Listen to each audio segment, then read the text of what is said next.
আমরা জানি প্রাণী হত্যা করা একটি নিষ্ঠুর কাজ এবং পাপ, কিন্তু এখন প্রশ্ন হলো মুসলমানরা কেন আমিষ ভাত অর্থাৎ মাংস ভাত খেয়ে থাকে? আসলে নিরামিষ ভাত আজকাল বিশ্বব্যাপী একটি আন্দোলন, কারণ অনেকেই মনে করে যে প্রত্যেকটা প্রাণী নিজের অধিকার নিয়ে পৃথিবীতে বেঁচে থাকার অধিকার আছে। তাই আজকের ভিডিওতে আমরা পবিত্র কোরআন শরীফ, হিন্দু ধর্মের পবিত্র গ্রন্থসমূহ এবং আধুনিক বিজ্ঞানের সাথে মিলিয়ে দেখব যে প্রাণী হত্যা এবং তাদের অধিকার নিয়ে কি বলা হয়েছে। আর আমি এই ভিডিওতে 12টি কারণ বলবো যেগুলো প্রত্যেকটি মানুষের জানা দরকার। তো চলুন শুরু করা যাক আজকের এই গুরুত্বপূর্ণ ভিডিও। 1 নম্বর কারণ হলো একজন মুসলমান খাঁটি মুসলমান হলেও সে নিরামিষভোজী গ্রহণ করতে পারবে, অর্থাৎ মাছ মাংস খাদ্য গ্রহণ করায় একজন মুসলমানের জন্য বাধ্যতামূলক না। 2 নম্বর কারণ হলো ইসলাম ধর্মের পবিত্র কোরআন শরীফ আমাদের আমিষ জাতীয় খাবার গ্রহণ করার জন্য অনুমতি দেয়। আমরা যদি পবিত্র কোরআনের সূরা মায়েদা আয়াত নাম্বার 1 দেখি, তাহলে সেখানে বলা হয়েছে তোমরা প্রতিশ্রুতি গ্রহণ করো, তোমাদের জন্য চতুষ্পদ জন্তু হালাল করা হয়েছে, তবে তোমাদের জন্য যা নিষিদ্ধ তা ছাড়া। এখান থেকে আমরা বুঝতে পারি 4 পা থাকা জন্তু যেগুলো আমাদের জন্য হারাম করা হয়নি সেগুলো আমরা খাবার হিসেবে গ্রহণ করতে পারবো। আমরা যদি পবিত্র কোরআনের সূরা আল নাহাল আয়াত নাম্বার 5 দেখি, এখানে বলা হয়েছে এবং চতুষ্পদ জন্তু তিনি সৃষ্টি করেছেন, এতে তোমাদের জন্য শীতের পোশাক এবং অন্যান্য উপকার রয়েছে এবং তোমরা তা থেকে আহার গ্রহণ করো। আমরা যদি সূরা আল মুমিনুন আয়াত নাম্বার 21 দেখি, এখানে বলা হয়েছে আর নিশ্চয় চতুষ্পদ জন্তুদের মধ্যে তোমাদের জন্য শিক্ষা রয়েছে, আমি তোমাদেরকে পান করাই তাদের উদরস্থিত বস্তু থেকে এবং এতে তোমাদের জন্য আরো উপকার রয়েছে আর তোমরা তা থেকে আহার গ্রহণ করো। এছাড়াও পবিত্র কোরআনের বিভিন্ন আয়াতে প্রাণী থেকে আহার গ্রহণের কথা বলা হয়েছে। আমরা এর থেকে বুঝতে পারি যে ইসলাম ধর্মে আমাদের হালাল প্রাণী থেকে খাবার গ্রহণ করা পূর্ণাঙ্গভাবে সমর্থন করেছে। চলুন এবার আমরা বিজ্ঞান এবং হিন্দু ধর্মের পবিত্র গ্রন্থসমূহ নিয়ে কথা বলবো। 3 নাম্বার, জীববিজ্ঞান বর্তমান সময়ে প্রমাণ করেছে যে আমিষ জাতীয় খাদ্যই প্রোটিনের উত্তম উৎস।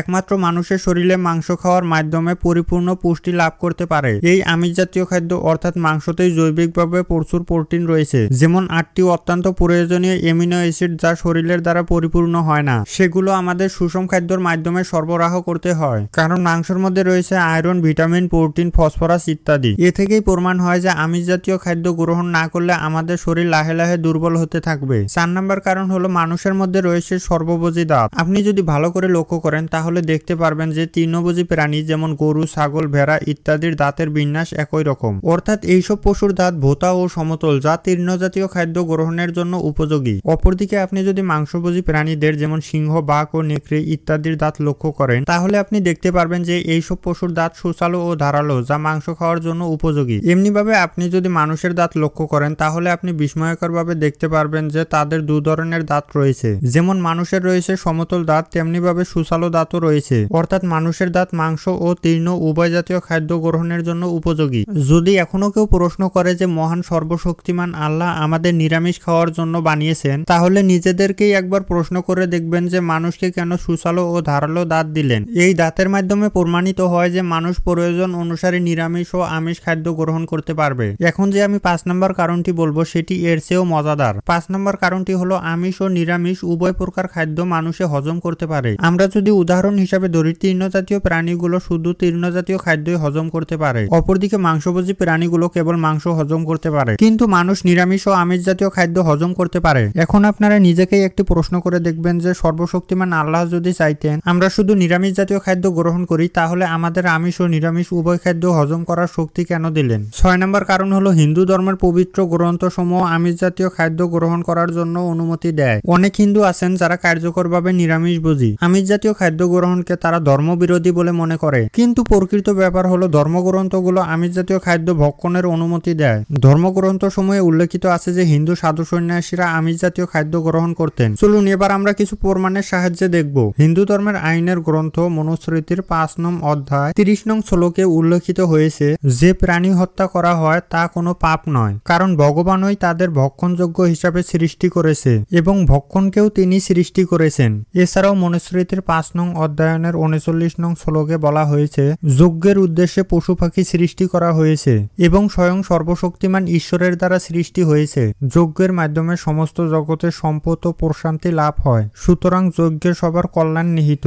আমরা মনুস্মৃতি গ্রন্থের লিঙ্ক ডিসক্রিপশনে দিয়ে দিব। আপনাদের এইসব শ্লোক বিশ্বাস না হলে আপনারা সরাসরিভাবে দেখে নিতে পারেন। এছাড়াও এইসব শ্লোকের অর্থ বোঝার জন্য বিভিন্ন এআই টুলের সাহায্য নিতে পারেন, যেমন চ্যাটজিপিটি। এছাড়াও মহাভারতে প্রাণীর কথা নিয়েও বিশেষভাবে আলোচনা করা হয়েছে। মহাভারতের অনুশাসন পর্বের 88 নং অধ্যায়ে ধর্মরাজ যুধিষ্ঠির এবং তার পিতা সহ ভীষ্মদেবের মধ্যে শ্রাদ্ধের সময় কি খাদ্য পরিবেশন করলে পিতৃপুরুষগণকে সন্তুষ্ট করা যাবে এই সম্পর্কে কথোপকথন করা হয়েছে। যুধিষ্ঠির বলল, হে মহান শক্তিমান প্রভু, আমাকে বলুন সেসব জিনিস কি কি যেগুলো পূর্বপুরুষদের শ্রাদ্ধে উৎসর্গ করলে তারা শান্তি পাবে, কি কি জিনিস উৎসর্গ করলে তারা স্থায়িত্ব লাভ করবে, আর কি কি জিনিস উৎসর্গ করলে তারা চিরস্থায়ী হবে। ভীষ্মদেব বললেন, যুধিষ্ঠির তুমি আমার কাছে শোনো, যেসব দ্রব্য সামগ্রী শ্রাদ্ধের জন্য উপযোগী সেসব হলো ফল ফলাদি, তার সাথে দিতে হবে সিমের বিচি, চাউল, বার্লি, মাসা, পানীয় এবং বৃক্ষমূল ও ফলাহার। যদি এগুলো শ্রাদ্ধের সাথে যায় তাহলে রাজা পিতৃপুরুষ 1 মাসের জন্য সন্তুষ্ট থাকবে। যদি শ্রাদ্ধে মৎস্য উৎসর্গ করা হয় তাহলে তারা 2 মাসের জন্য সন্তুষ্ট থাকবে। শ্রদ্ধানুষ্ঠানে ভেড়ার মাংস পরিবেশন করলে তারা 3 মাসের জন্য সন্তুষ্ট থাকবে। খরগোশের মাংসের দ্বারা 4 মাস, ছাগলের মাংসের দ্বারা 5 মাস, শুকরের মাংসের দ্বারা 6 মাস, পাখির মাংসের দ্বারা 7 মাস, পিতাশা হরিণের মাংসের দ্বারা তারা 8 মাস পরিতৃপ্ত থাকবে। রুরু হরিণের দ্বারা 9 মাস, গোয়ালের দ্বারা 10 মাস এবং মহিষের মাংসের দ্বারা আপ্যায়ন করলে তাদের সন্তুষ্টি স্থায়ী হয় 11 মাস। তারপর গরুর মাংসের দ্বারা তাদের সন্তুষ্টি স্থায়ী হয় পুরো 1 বছর। এরপর বলা হয়েছে ঘি মিশ্রিত পায়েস পিতৃপুরুষদের কাছে গরুর মাংসের মতনই গ্রহণীয়। বদ্রীনাশার অর্থাৎ এক প্রকারের বড় ষাঁড় গরুর দ্বারা সন্তুষ্টি স্থায়ী হয় 12 বছর। শুক্লপক্ষের কোন দিবসে তাদের মৃত্যু হলে সেই দিবসে শ্রাদ্ধ অনুষ্ঠানে গন্ডারের মাংসের দ্বারা আপ্যায়ন করলে তাদের সন্তুষ্টি অক্ষয় হয়ে যায়। কালাশোকা নামক সবজি, কাঞ্চন ফুলের পাপড়ি ও লাল ছাগলের মাংস দিতে পারলেও তাদের সন্তুষ্টি চিরস্থায়ী হয়ে যায়। এর থেকেই বোঝা যায় যে হিন্দু ধর্মে আমিষ জাতীয় খাদ্যের ভিত্তি রয়েছে।